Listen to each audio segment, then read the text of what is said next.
Alright guys, so I wasn't really sure what to think about the new change to the Steel Path Honors store from Teshin. Alright. Now that I've had some time to think about it and I've watched a few videos, alright, this is just bad, alright. So let's see if the change is reflected here. So as you guys can see, I've farmed Steel Path a lot, alright. So let's see what reward I'm going to be able to get for when the next prime drops, alright, or whatever else I might want to get.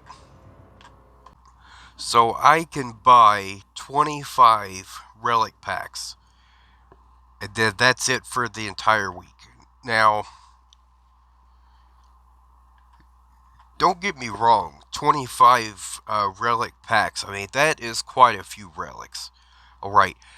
However, what I'm going to say though is that, like, you're not guaranteed a new relic from any of those relic packs. So realistically, once a new Prime Warframe drops and you get 25 different relic packs, you might get 5 or 6 of the new relics if you're lucky. Right? Uh, it all depends on RNG. So, like when Baruch Prime came out, I think I probably bought about 30 relic packs from Teshin. Alright. And it took a lot of Steel Essence to buy all those. Um, Now, did I exploit anything? No. I got that Steel Essence from playing the game, which is what they want us to do. You know what I'm saying? What they have to realize is that it takes a long time to get that much Steel Essence. You know what I'm saying? Like, it takes a lot of grinding and repeating the same missions over and over and over again. Alright? I mean, just look at the cost of this. 25 relic packs is almost 400 Steel Essence right here. So I think, personally, they should remove the cap and they should make these things a little cheaper. Alright? I think, really, they should only go for 10 Steel Essence. Um,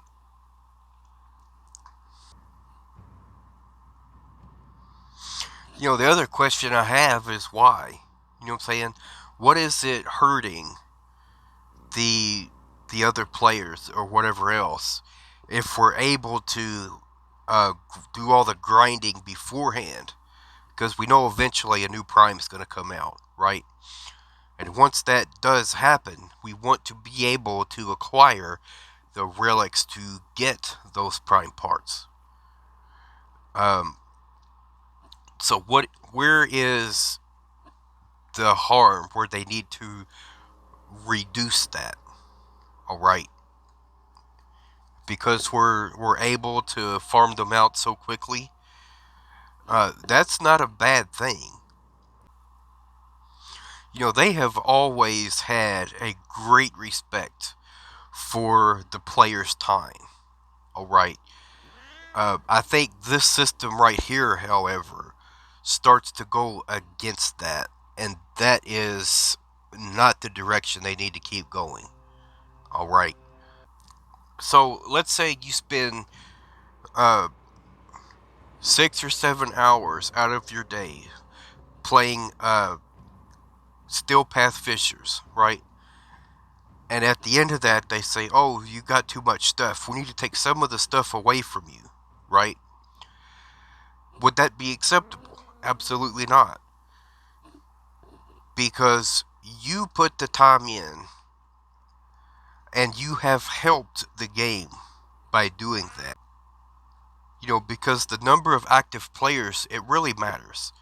If you jump into a game of whatever it is and you're expecting to be able to play with other people and there's no other people on there to play with, you're not gonna like the game. Like if you got on tomorrow and you like every single mission you went into, it was just you and you had it on public, you would not find that much enjoyment out of it. All right, you probably would not keep playing. You'd be like, "Oh, this game is dead." That right there is the opposite direction of where we need to go. All right, we do not need to get in that territory. I think they need to take a look at the overall outcome, the bigger picture. You know what I'm saying? Because a lot of people might see the system and think, if this is the way we're going to keep going forward, I'm not going to keep playing. All right. And the more that keeps happening, the worse everything's going to get. And those people may never come back, even if these systems change. It might then be too little too late. You know what I'm saying? Like they've gotten some bad faith before, so now they're gonna say, nah, if I come back, even though they've changed and they fixed things and made certain systems better, they're probably going to again start down that wrong path, and then I'm gonna be wasting even more time than I've already wasted. All right. So this system right here could actually hurt the game a lot. All right. I don't like that. I absolutely love Warframe. I always will. That's why I want them to be successful for many, many years to come. All right. That's why I'm making this video, so that I can put the word out that you guys need to look at the bigger picture here. All right. It is not bad for people to be able to put in a lot of hours, uh, and then to have an easier time acquiring new items. All right, like that's the goal. That is what we want to do. Um, being able to take up a really difficult mission and to be able to run it with ease.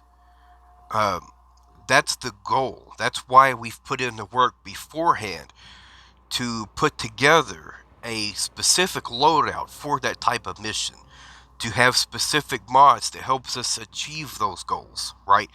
We've put in the work before to make that mission easy. Then other people will come along and say, hey, how did you do that so easily, right? And then we can start to show them, because I use this mod, because I use this Warframe, because I use this, and that, and those things help. All right? That's not a bad thing. That's where we want to be. Uh, that insinuates that it respects your time for putting in the work, for putting these builds together, for exploring different synergies and builds, right? It has a great deal of respect for that, because it doesn't keep trying to throttle you down and say you're too good at this specific game mode, so we're going to make it even harder. Damage attenuation, on the other hand, is understandable to a point, uh, because they don't want us to run in and be like the sergeant, basically take him out with one shot and you're done with it, right? It's supposed to be mainly for veterans, right? Because it's a high-end reward that you're getting for it. So they want to have at least some difficulty, right? All right. Let me know what y'all think. That's it for now, y'all.